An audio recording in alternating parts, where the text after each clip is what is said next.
Boa tarde, tropa de elite. Professor Roberto Cláudio, professor de História, aparecendo mais uma vez, né, gente? Já estava na hora, né? A gente estava com os compromissos aí que a gente não poderia faltar e agora eu voltei aqui a dar atenção ao nosso canal, né? E dar continuidade às nossas aulas. Pessoal, o nosso canal, né? Se você acha importante, se você está gostando de estar acompanhando aqui as nossas aulas, nós já temos 13 vídeos com esse de hoje divulgados. Esse aqui é o nosso 7º vídeo aula. Os outros vídeos, né, eles têm uma abordagem também em relação à história de Fortaleza. Alguns, né, teve apresentação do projeto Fortaleza a Pé, de autoria de um colega nosso, Luiz Moro, professor Gerson Linhares, né? Inclusive eu convidei vocês para participarem. E ainda estendo ainda, né, o convite a todos. Então, pessoal, no nosso último vídeo, na aula 6, nós trabalhamos Fortaleza agitada e a queda de Nogueira Scioli. Na aula 5, nós trabalhamos a padaria espiritual. Na aula 4, nós trabalhamos o Ceará Moleque, certo? Então, nós estamos trabalhando, fazendo pesquisa, leituras, adquirindo livros, né, para melhorar o conteúdo das nossas aulas, para sempre chamar a atenção de vocês. Se você chegou até aqui, se você gostou das nossas aulas, dê aquela sua curtida, né, se inscreva no nosso canal. A gente precisa crescer, precisa se fortalecer, certo? Estou fazendo esse trabalho aqui voluntariamente, não estou ganhando nada, pedindo nada a ninguém, então seja mais um aliado na busca do seu sucesso, na busca do seu crescimento. Gente, a nossa 7ª aula de hoje, nós vamos trabalhar aqui a seca de 1932 e os campos de concentração em Fortaleza. Aí você dá logo aquele susto, né? Aquele pulo. Opa, campo de concentração. Aí você se lembra sempre da Segunda Guerra Mundial, do Holocausto, dos judeus, alemães, né? Mas, na verdade, pessoal, desde o século XIX, desde a seca dos 3 setes, Fortaleza começou uma espécie de política, né, de reclusão dos retirantes. O sertanejo já havia sofrido, faminto, doente, castigado do sertão para Fortaleza em busca de uma ajuda.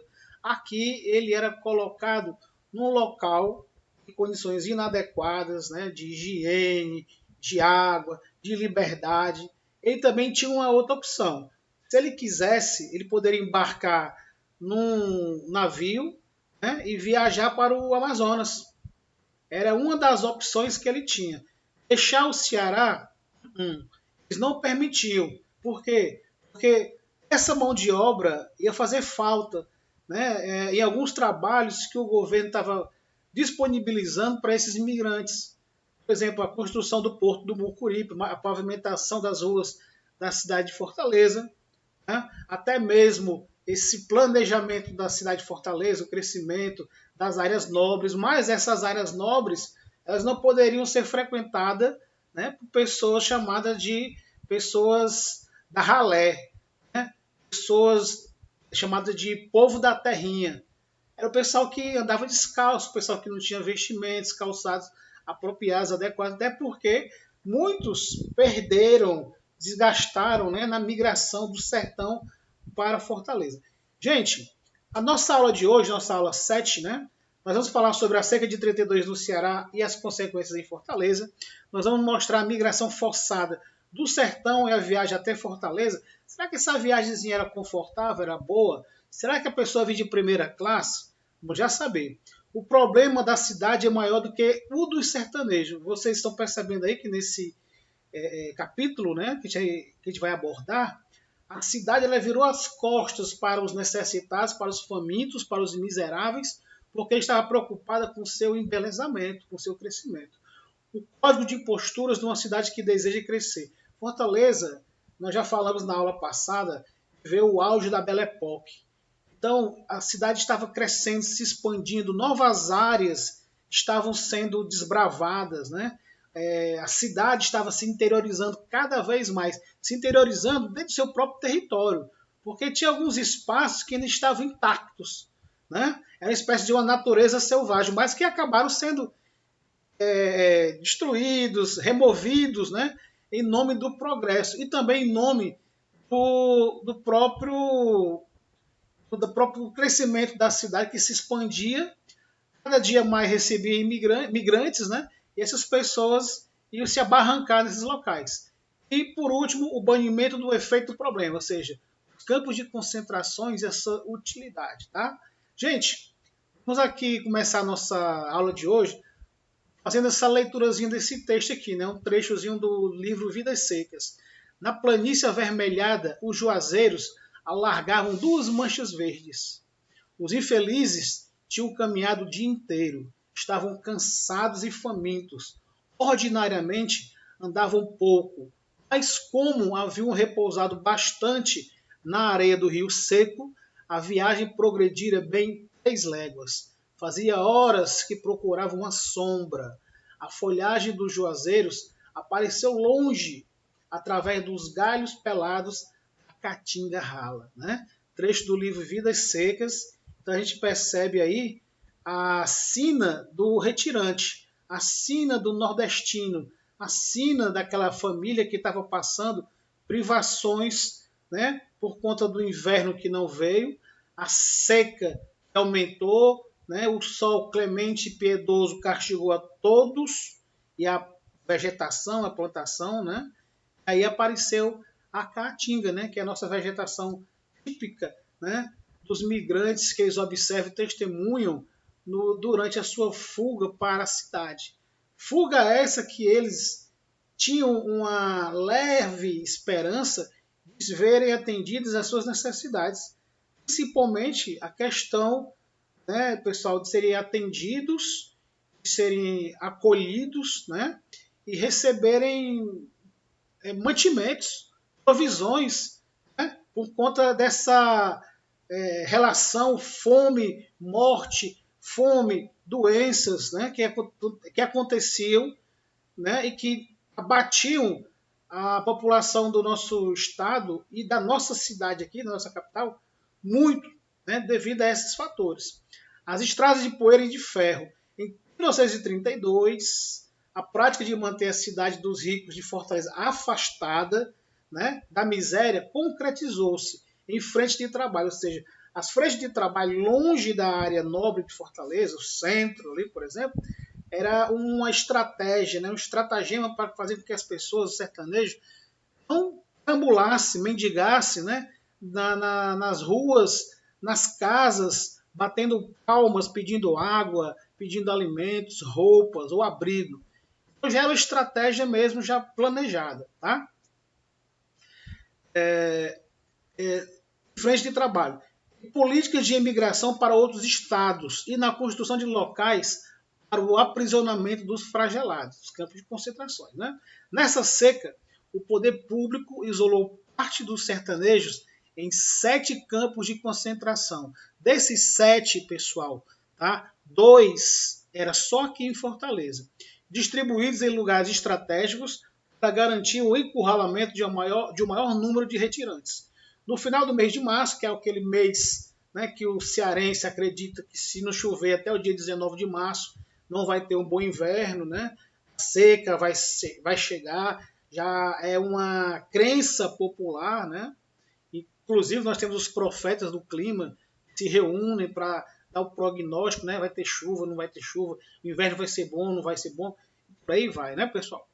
No final do mês de março, grandes levas de retirantes já enchiam de tristeza e fome as estradas do sertão. Das mais longínquas paragens saíam homens e mulheres arrastando filhos, a sua prole, né? E alguns pertences a caminho da cidade. Os flagelados caminhavam longos trechos a pé, procurando uma estação de trem. As estradas de poeira findavam quando se encontravam com os caminhos de ferro. Então, pessoal, a estratégia do sertanejo era essa. Ele saía da sua localidade, né? Não era mais da sua zona de conforto, porque estava passando necessidade, fome, privação, e aí ele corria em busca dos trilhos, que era o caminho que ele ia seguir a partir de então para chegar em Fortaleza. Tá? E aqui nós vamos já mostrar para vocês aqui o mapa das ferrovias. aqui são os locais onde a grande maioria partia. A estação ferroviária de Sobral e da estação ferroviária do Crato. Aí vocês vão perceber o porquê, né, desse itinerário, o porquê desse percurso todo. Tá aí. Nós temos aqui, pessoal, um mapa ferroviário de 1927. Estamos tratando da seca de 1932. Então, o mais próximo, né, que nós chegamos foi esse caminho aqui, esse percurso. Não sei, eu estou movimentando aqui o mouse, eu não sei se vocês estão vendo aí no quadro, né? Mas Sobral está bem por aqui. O que vai acontecer? A ferrovia ou a estrada de ferro que eles vão seguir vai vir até Fortaleza. Aqui embaixo no Crato, né, lá no Cariri, também vai ter essa mesma percurso, né, para bater em Fortaleza. Só que eles não embarcavam, pessoal, assim controladamente. Eles, como eu disse para vocês, né, o poder público já tinha criado algumas estratégias para deter essas pessoas, para evitar que elas viessem para Fortaleza. Então, lá de Fortaleza já partia uma ordem, uma determinação para que esses outros municípios, né, de onde a maioria do sertanejo embarcasse, desse uma contida, né, neles. Epa, segura a galera aí, que a galera tá chegando demais aqui. A gente não tem como tratar esses caras, não. Opa, perdão. Tá aqui, né, para vocês localizarem, né, no mapa, uma imagem real, né, atual, mapa do Ceará. Aí você vê a estradazinha ferro verde ali, né, pessoal? O mesmo percurso feito há 90 anos atrás, né?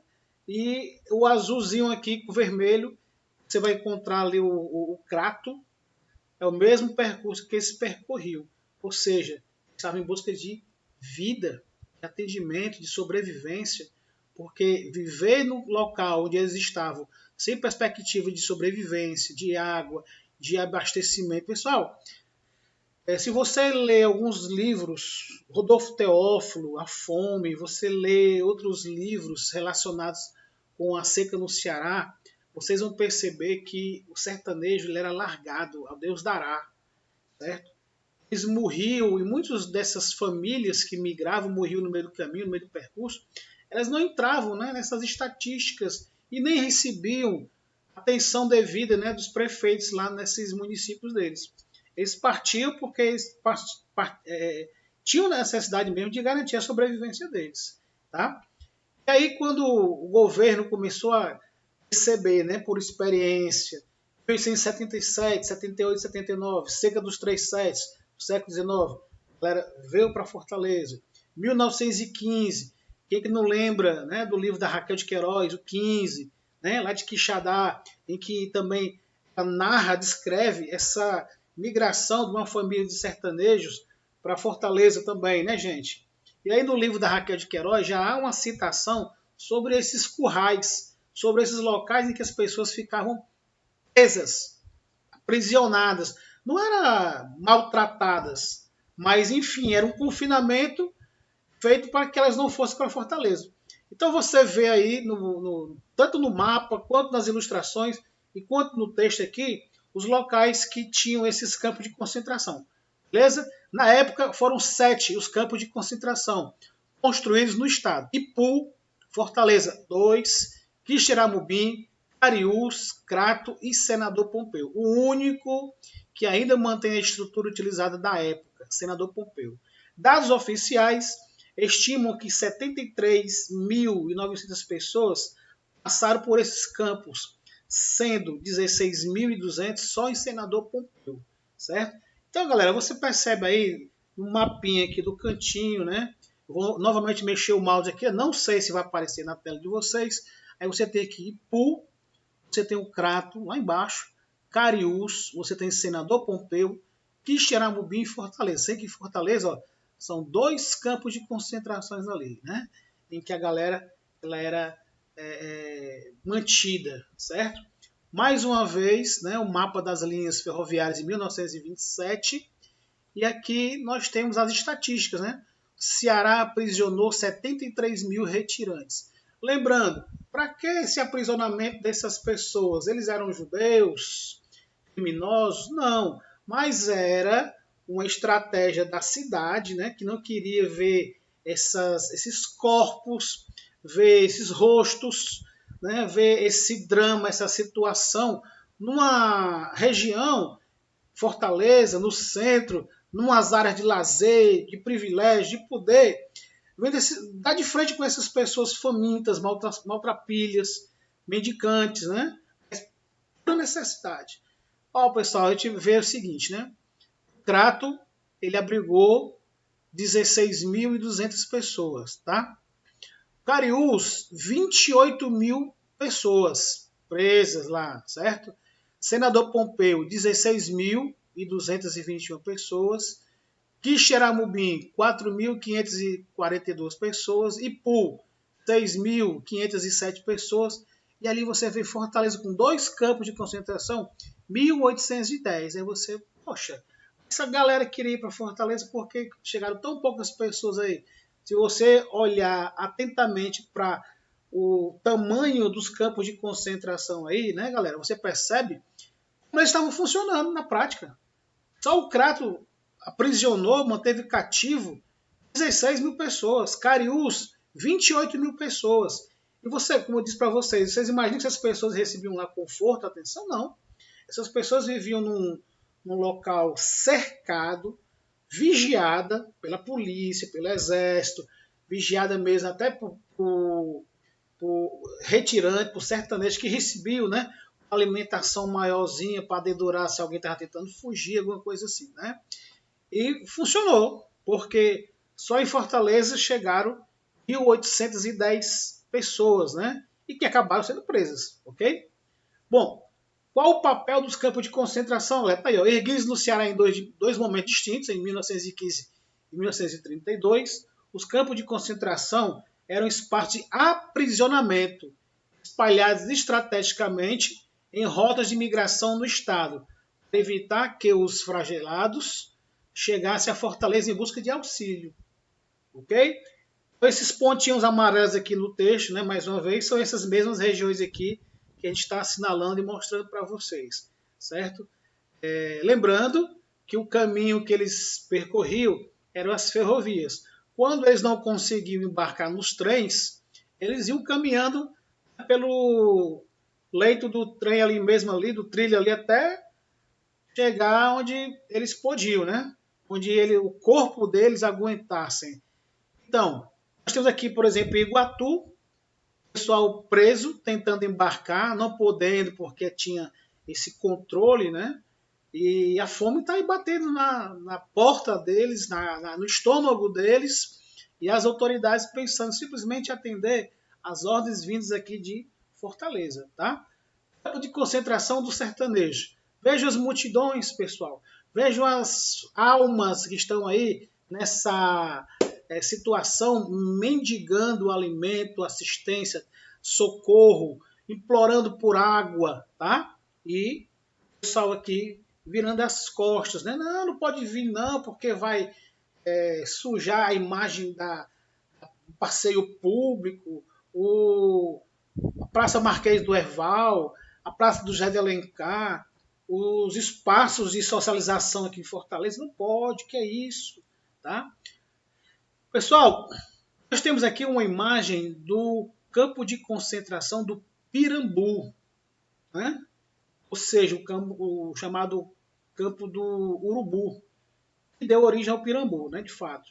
Então vocês veem que as pessoas estão ali confinadas, né, nos abarracamentos, sendo vigiadas, sendo controladas.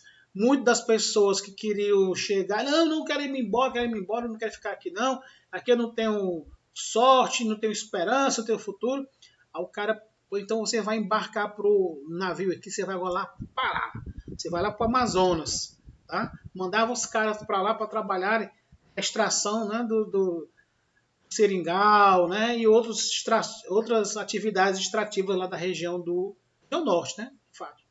A cidade Veloz, né, vamos ver um pouquinho desse texto aqui, pessoal, que a gente trouxe para vocês. As praças, como o passeio público, continuavam bem frequentados. Ó. Como espaço de convívio social, lazer e de evidência da civilidade, na verdade, o passeio começou a perder a sua atratividade entre os anos 20 e 30. era uma consequência do deslocamento dos setores abastados em direção a novas áreas urbanas mais confortáveis, seguras e com maior privacidade para residir. Dessa forma, Fortaleza crescia em direção aos arrabaldes, né? Destacadamente para as zonas oeste e sul, em oposição ao litoral. Litoral, beira-mar, era coisa de pescador. Eu sou rico, eu sou burguês, eu não vou viver de frente para esses pescadores. Vamos para o centro, vamos ali para o Benfica, para o Jacarecanga, para outros bairros, né? Vocês vão ver aqui. No lado, entenda aí, pessoal, a cidade estava crescendo para o lado oeste, né? E para o lado sul. Mas lado oeste e lado sul. Né? Para o lado leste, tinha o Riacho Pajeú. Tinha os outeiros, né? Que eram muitos morros, muitas elevações que dificultavam até mesmo a moradia. Essas regiões aí do lado leste demoraram para serem incorporadas, né, na malha urbana. Existiam algumas moradias, mas a elite preferiu optar numa região mais plana, né, na região mais tranquila ali, e a próxima de onde se concentrava tudo, o centro. Beleza? Vamos lá. Na década de 20 e 30 passaram a surgir os bairros de Fortaleza, por exemplo, os refinados Jacarecanga e Benfica, e de Farias Brito, atual Otávio Bonfim e Joaquim Távora, certo? Então, era Fortaleza veloz, né, que estava chegando, crescendo, e com isso os retirantes, os migrantes, os sertanejos, né, a gentinha da terra, ia atrapalhar, não pode. A sombra do flagelo. A cidade que queria ser moderna e civilizada estava sendo ocupada por um indesejado fluxo de transeuntes, uma assombrosa procissão trazendo miséria em olhares e gestos. Homens e mulheres eram obrigados a pedir esmolas para garantir a sobrevivência. Rostos e corpos denunciavam a todo instante a situação extrema em que se encontrava o sertão. Cadê a água? Não chegou, não veio. Então, o povo está lá passando fome nessa cidade. Seca grande, gente. Cenas angustiantes, pouco a pouco, transformavam a cidade em um palco de miséria e luxo, habitando estranhamente o mesmo cenário. Assim, as obras de aformoseamento da cidade continuavam, ainda que nem tudo acontecesse conforme a vontade dos civilizados. A paisagem urbana ideal continuava a ser desejada e, de certo sentido, realizada. Ou seja, a presença do sertanejo alarmou, trouxe preocupação. A mendicância, prostituição, os furtos, os saques aconteciam, de fato, e traziam uma preocupação. Era notícia nos jornais, né? A caminhada desses sertanejos, a chegada, o desembarque dele. Mas ao mesmo tempo que a cidade estava se aformoseando, crescendo, se embelezando, né, gente? Eles já tinham as estratégias, já tinham um trunfo na manga. Né? Tinha um trunfozinho aqui na manga deles aqui. Qual era o trunfo deles? Eram os campos de concentração, chamados abarracamentos. Certo? O que estava isso aí? Bom, estrategicamente, né, pessoal, na década de 30, quem governava o Brasil era o Getúlio Vargas. Então, todos os políticos locais eram aliados do Getúlio Vargas. Então, nós vamos ter aqui, entre 31 e 33, Tibúrcio Cavalcante, né, como prefeito de Fortaleza, e de 31 a 34, o interventor federal, certo? Chamado Carneiro de Mendonça, que era o governador. Então, os dois, né, caminhavam e planejavam em conjunto onde eles iam colocar a população mendicante, né, que estava chegando aqui na nossa cidade. Ok?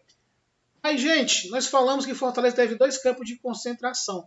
E aí, nós sabemos onde eles ficavam, certo?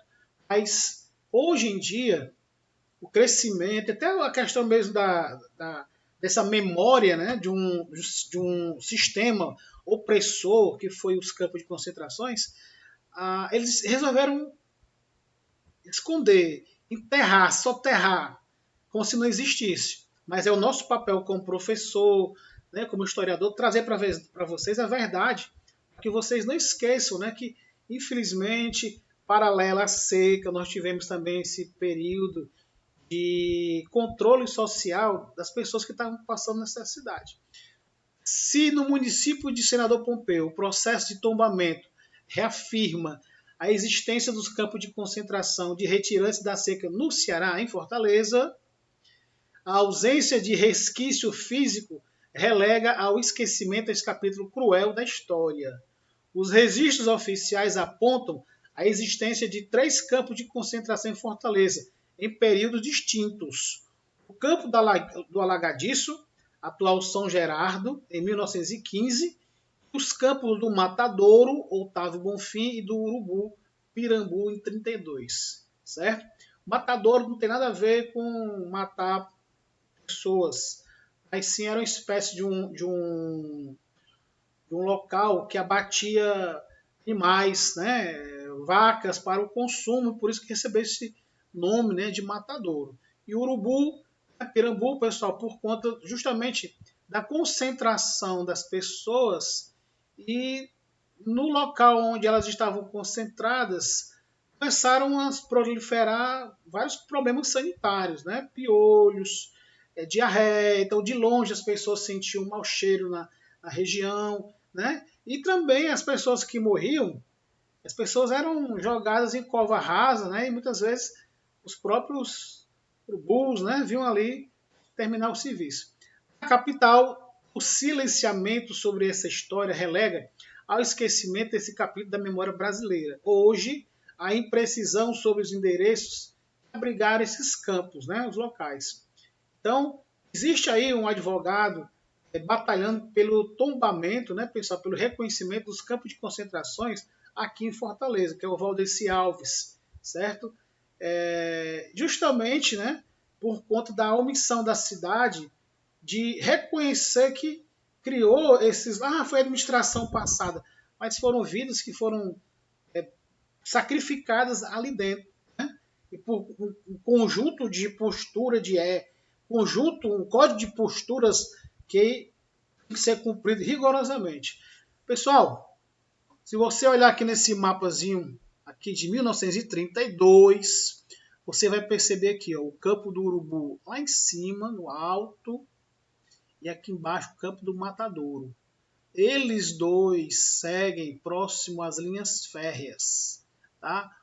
Então você vê aqui, ó, a linha do trem e próximo a ele o Matadouro, lá em cima o Campo do Urubu. Se você olhar aqui no mapa Fortaleza, você vai perceber, né, mais ou menos a localização. Lembrando, esse mapa aqui de 1932 não é esse mesmo mapa aqui de Fortaleza recente, não. Fortaleza se expandiu muito mais, viu, galera? Então, não vá pensando, tá aqui e tá ali, não. Aqui são proporções totalmente diferentes, certo? Bom, eu tive a oportunidade, pessoal, de conhecer o Memorial às Vítimas do Campo de Concentração. Se lá na Alemanha você tem o Memorial às Vítimas do Campo de Concentração nazista, aqui no Ceará nós temos o Memorial às Vítimas do Campo de Concentração da fome, da seca, né? Então esse trem aí, esse vagão, ele está simplesmente representando o local, né, nessa estação aqui, ó, do Otávio Bonfim, onde era o acesso para Fortaleza, mas ao mesmo tempo era o acesso para os campos de concentrações do Alagadiço, do Urubu e do Matadouro. Ou seja, você estava ali no vagãozinho, olhando, brechando ali, ou estou chegando no destino, vou desembarcar em Fortaleza, mas na verdade você era retirado do vagão, era levado, né, sob escolta policial e tudo, para esses campos de concentrações aqui. Tá? Então, esse campo de concentração se localiza lá, aliás, esse memorial, perdão, se localiza aqui em Fortaleza, tá? Ali na rua Silva Jataí, com esquina com a Bezerra de Menezes, certo? Essa linha de trem aqui não existe mais. Inclusive, tinha até a estação aqui do do Otávio Bonfim, mas ela foi desativada. No interior, as pessoas também se apiedaram, né? Lógico, das pessoas que vieram para a cidade, que morreram no meio do caminho ou que sofreram, agonizaram, né, pessoal, com a fome e a sede. Então, as pessoas que participam de grupos religiosos, né, pessoas se solidarizaram, né, e começaram a fazer homenagens às pessoas que morreram durante a seca. Então nós temos aí água sobre a cova, que simboliza a sede dos que morreram, e o pão depositado na capela simboliza a fome do sertanejo de 1932. Essas homenagens ainda hoje ocorrem, certo? É uma espécie de um ritual antigo que acontece em Senador Pompeu, em outras cidades aqui do Ceará, né? Para homenagear as pessoas que tombaram sem vida por conta da fome, né? E da sede. Ok? Meu amigo, minha amiga, eu encerro com essa página aqui, né? Das nossas fontes. Se você quiser pesquisar alguma coisa a mais, se você quiser se inteirar das nossas informações, da nossa fala, é só pesquisar aí, fique à vontade. Eu agradeço demais a atenção, a participação de vocês, tá, gente? E se você gostou dessa aula aqui, curta, deixe o seu like, se inscreva no nosso canal, compartilhe o nosso vídeo, divulgue o nosso trabalho, né? A previsão do concurso da Guarda Municipal é para esse ano ainda, então se você está procurando um conteúdo de graça para você estudar, você encontrou o local certo. Eu espero estar agradando vocês. Nosso próximo vídeo, pessoal, a gente já vai começar a trabalhar a Segunda Guerra Mundial aqui em Fortaleza, né? O clima, o ambiente. Vocês vão perceber que Fortaleza viveu também esse ambiente da Segunda Guerra Mundial, apesar de não ter sido bombardeada, atacada, mas nós vivemos o clima da guerra, certo? E vocês vão saber na nossa próxima aula. Gente, feliz e satisfeito com a participação de todos vocês. Agradeço mais uma vez, professor Roberto Cláudio, Tropa de Elite, prazer, um abraço para vocês todos. Vamos encerrando.